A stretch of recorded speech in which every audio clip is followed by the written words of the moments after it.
Hey, this is Pierre-Yves Delacote talking. Do you know what is a focus group? So just to situate the focus group, it's an important part of the assessment phase when you do change management, organizational change management. You first assess and so assessment can be done several ways.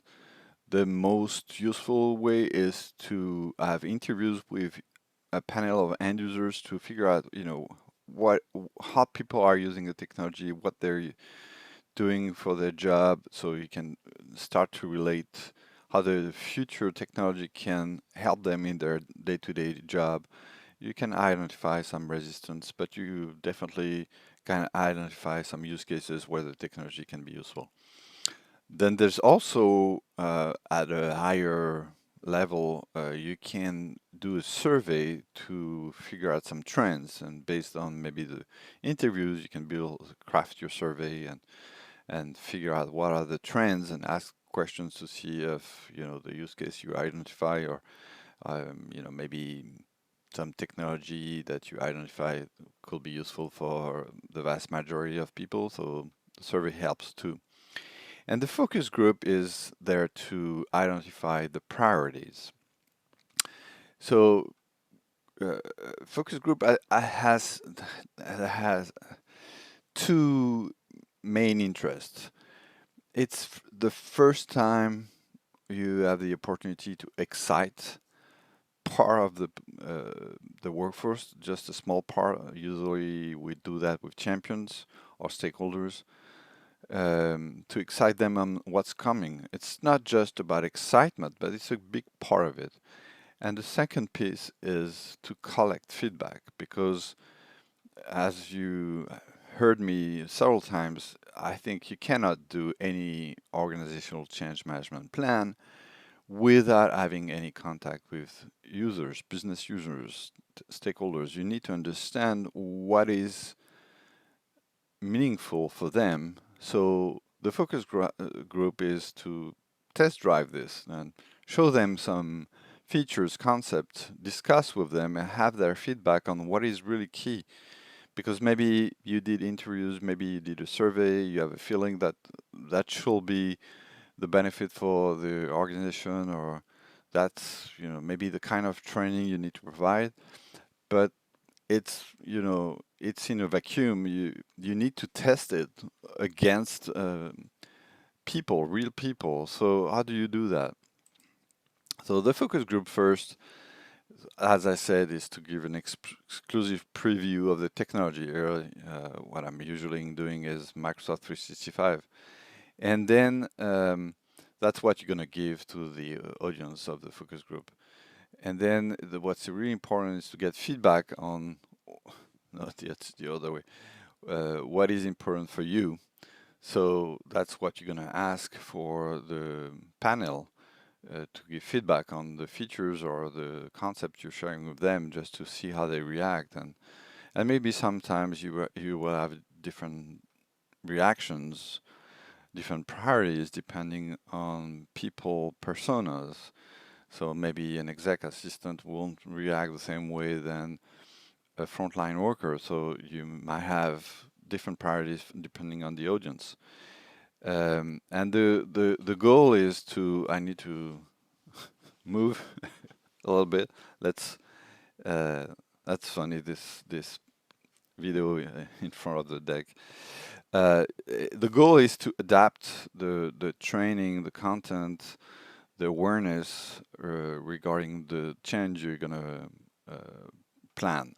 So that's the ultimate goal is, and you need to explain that to the focus group panel that what you're looking for here when you're test driving what you think is important for them is for them to give feedback, so then we can help their peers by providing the right um, training, the right awareness, readiness, and eventually right content.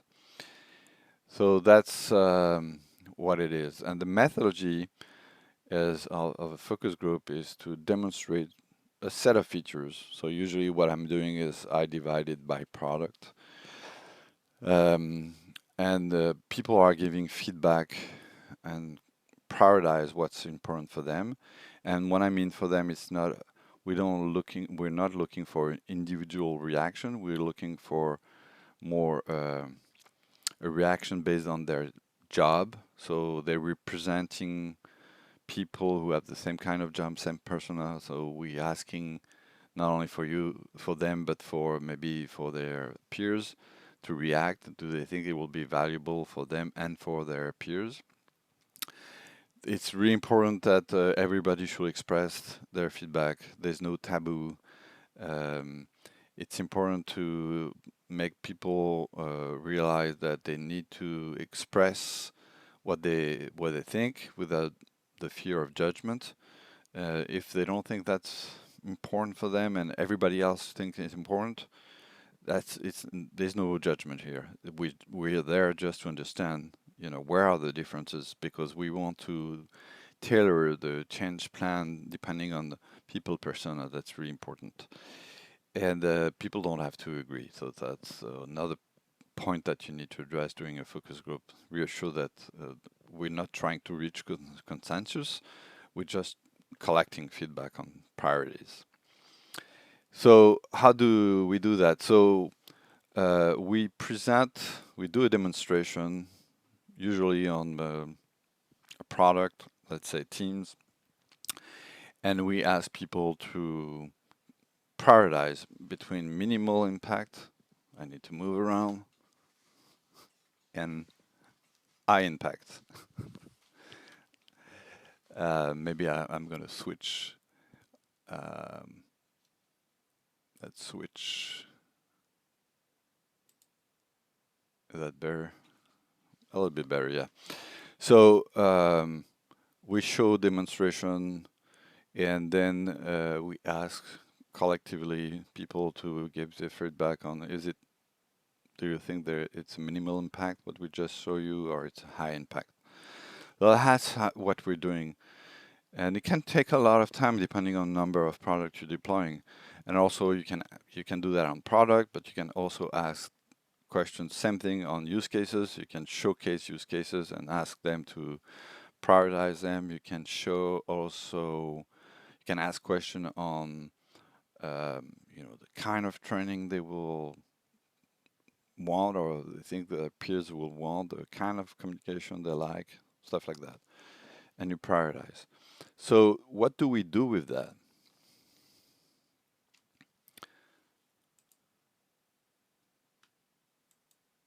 Okay.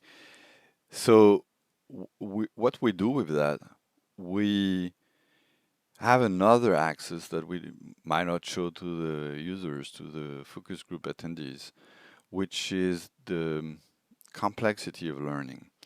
We know that when we show something that is very valuable, we know if it's a no-brainer, so there's no need for training, it's really simple.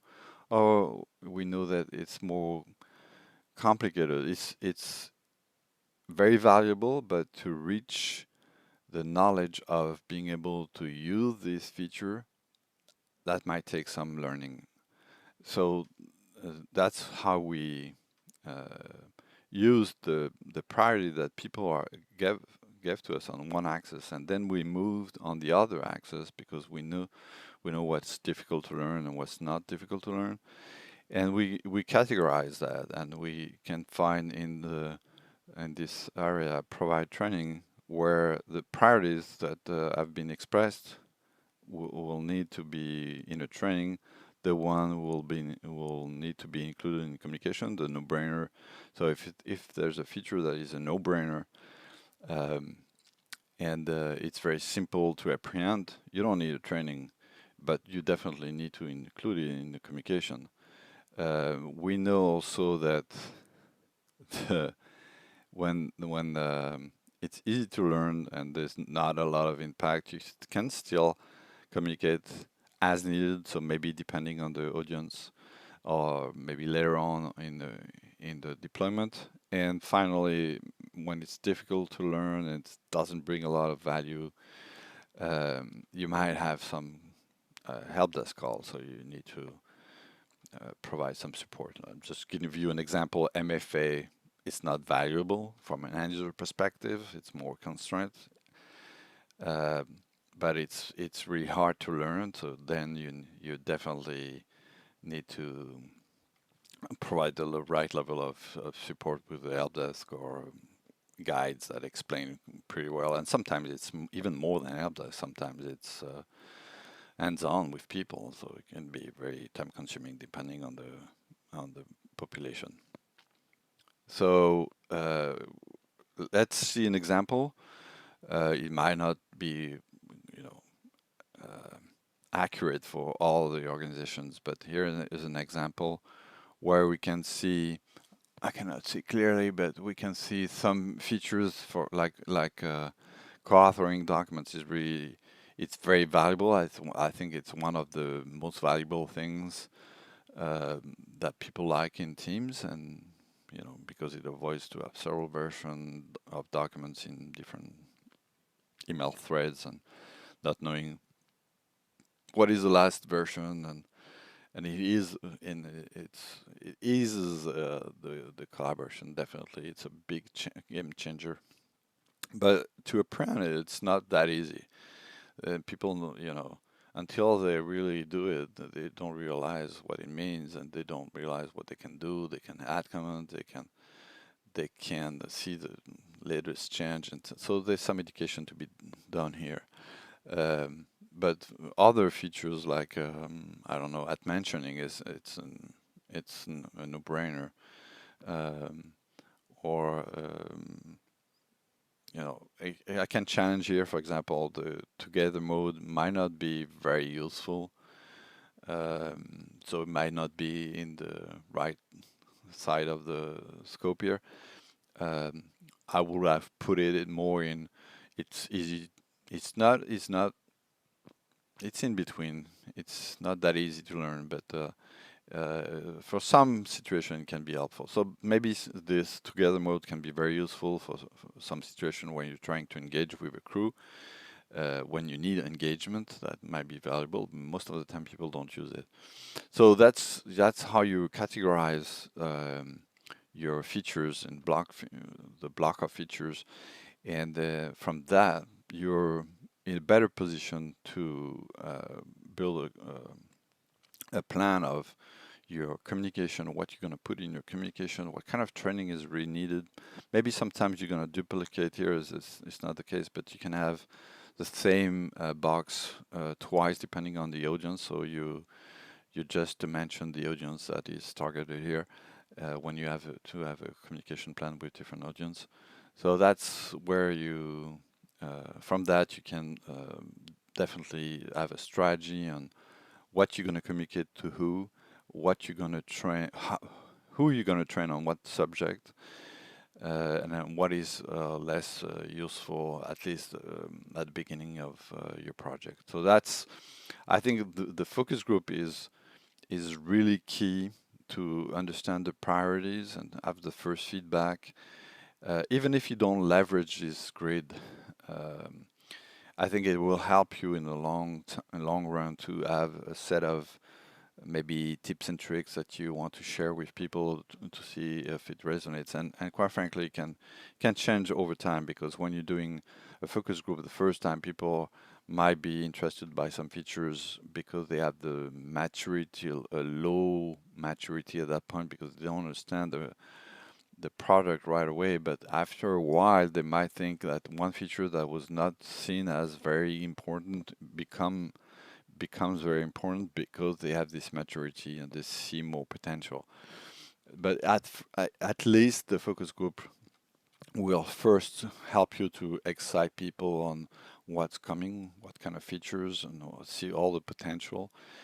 And so it will project the focus group attendees in a positive, excited perspective, and also it will start to give you some feedback on what is really resonating with people. So that's the focus group that you need to combine with interviews and surveys. Hope this was helpful.